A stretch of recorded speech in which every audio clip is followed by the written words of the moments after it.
So this is our the learning competencies that being merged, retained, or dropped. So there are actually learning competencies that we had last time that has been dropped. Why? Because it has been dropped because it is very specific.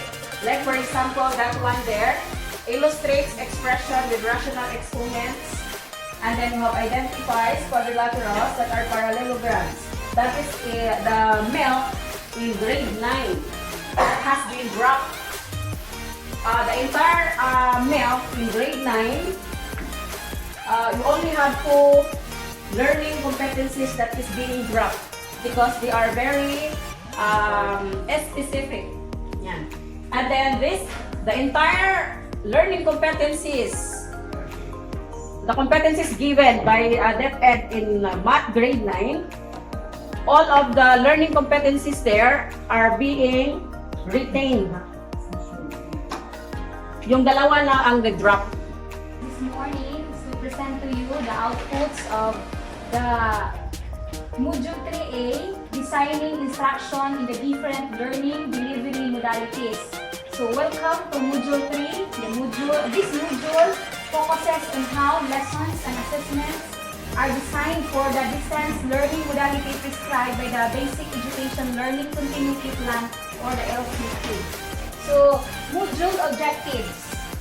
Okay, so by the end of this module, you will be able to first differentiate between the learning delivery modalities prescribed by the LCP and between the different types of distance learning modalities. Okay, number 2, apply lesson design and assessment considerations for distance learning in light of the COVID-19 crisis. And number 3, create a weekly home learning plan to guide your learners as they do independent study at home. Okay, so those are, okay, by the end of this module, you will be able to differentiate between the learning delivery modalities prescribed by the LCP and between the different types of distance learning under lesson 1. Okay, so we have here the learning matrix. So this is very important. Okay, so we have here the first column, the distance learning modality, then followed by distinguishing feature, essential resources, role of a teacher, in the role of the parent or household, in the role of the school. Okay, so for the distance learning modality, okay, we have here, number 1, the modular distance learning or the MDL. Okay, so the distinguishing feature, individualized instruction where learners use self-learning modules. Okay, and for the essential resources, self-learning modules or printed or digital format. Okay, what is the role of the teacher? Takes the responsibility of monitoring the progress of the learners. Okay, so the teacher also serves as the learning facilitator. Let's proceed now to activity number 4 under lesson 1. Okay, so write down your answer in your study notebook. Okay, so this is the target intervention. Okay, so for the target intervention, proceed. Okay, so the learner group. So learner group and the targeted intervention. So learners without parents or household member who can guide and support their learning at home. So what are the target intervention? Okay, so first, make a weekly supervisory plan for them to check their module and activity sheets. Okay, organize, if possible, a learning support system in the area that can compose of volunteers to provide assistance. Number 2 under lesson 2. Okay, so the second common design lesson asks teacher to select and sequence teaching and learning activities that would help learners meet learning objectives. So this learning task can be presented 1 before the lesson, during the lesson, proper, and after the lesson.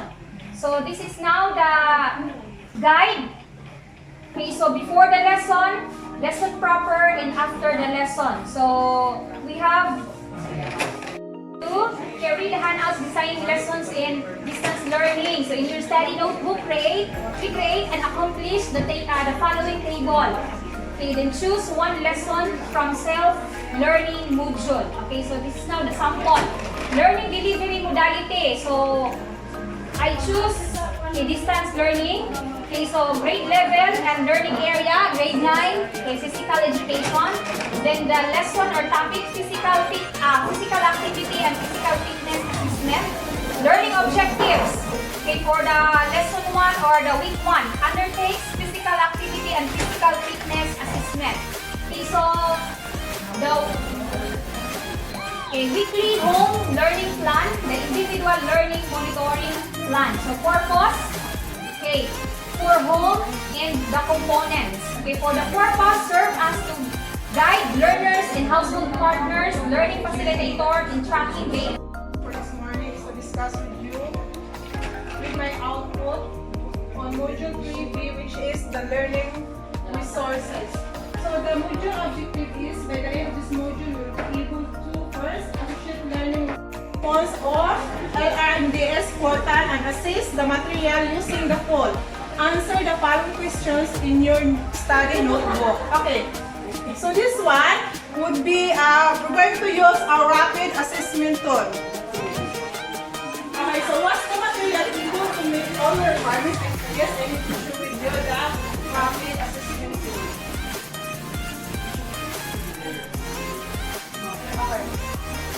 Okay. So this is the rapid assessment of the learning resources. So I downloaded the Science 8 module in the DepEd Commons. So we have the 7 content, the rapid assessment of learning resources. So on Science module 8, when I assess using the same tool, answer the following question in your study notebook. So you need to develop your own LR materials, and then you're going to assess it using the rapid assessment tool. Dito sa lesson 1, reflecting on professional life and development, activity 1. Number 1, assess your current capabilities and skills using the professional self-assessment questionnaire. So we have a questionnaire here to check our current capabilities. Items. I can use the modality with A's. Strongly agree ba ka? Agree, disagree, or strongly disagree. I choose agree. Di lang kayo ko ng strong. Di lang ko sa agree. 2. I can confidently use the platform in the modalities. Agree lang gihapon ko, di lang ko mag-strong karon. 2. Revisit the Philippine Professional Standard for Teachers, PPST. Nabagan kong pangita ang sanang PPST to. Activity 3. Answer the following question by constructing and filling out the table in your study notebook. How do you envision your teaching practice in the next few months as you use the LDM adapted by your school?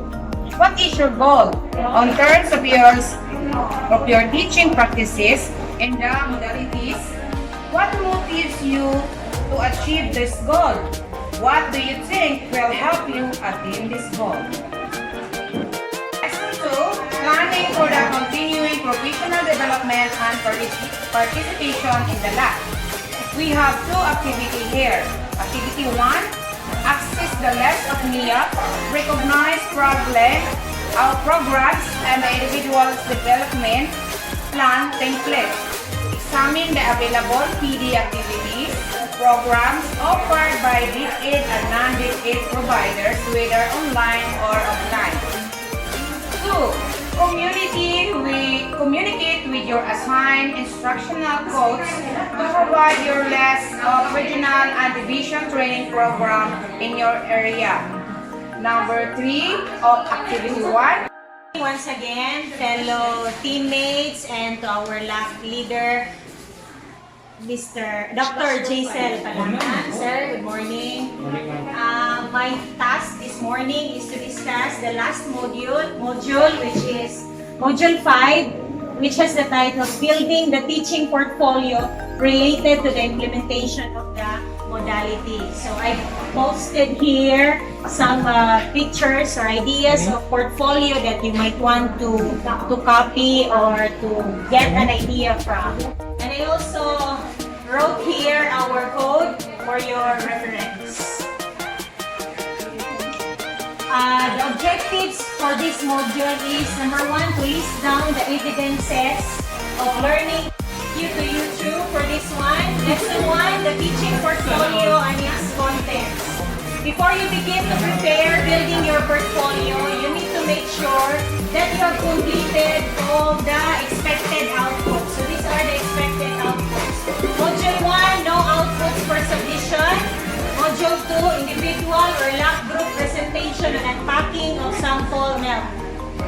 Module 3A, there are 7 list of targeted learner interventions, learning tasks for DL, assessment methods in DL, weekly home learning plan for one subject, individual learning monitoring plan for a student who lags behind in completing the learning task, and the teacher engagement report.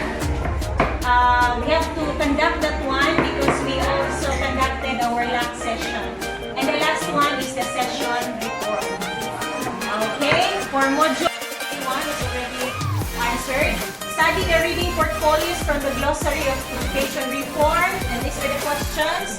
How will your portfolio help you in tracking the progress of your teaching practice in your school learning delivery modalities? Answer. My portfolio will serve as an evidence of my teaching, and it will clearly show my improvements as well as the problems I might meet, and it will guide me to keep on the right track.